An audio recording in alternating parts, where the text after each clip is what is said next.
Hvis du har IBS, oppustethed, kvalme eller andre ting med maven, så kan det faktisk godt være dit nervesystem. Og efter al sandsynlighed, så er dit nervesystem meget involveret i det.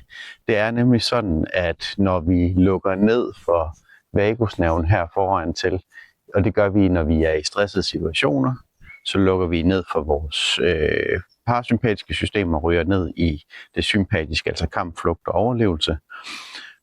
Og så bliver der lukket for tilførslen til blod i maven, og det skal der være, fordi at det er lavet til kamp, flugt og overlevelse. Og hvis du bliver skåret i maven, mens du er op og slås, så forbløder du meget nemt, så derfor lukker nervesystemet ned for alt det, der foregår nede i tarmsystemet og de andre organer. Og det er skidesmart til kortvarige stressede tilstande, som at skulle op og kæmpe mod en vilddyr er.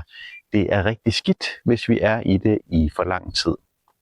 Og det ligger og rumsterer dernede under, hvis ikke vi ligesom kommer ud af det igen. Så du skal gøre noget ved din stresstilstand, hvis du skal ud af det her med din mave. Efter al sandsynlighed er det i hvert fald involveret. Har du nogle sådan tanker om sammenhæng mellem din mave og stress, så kan du skrive det hernede under.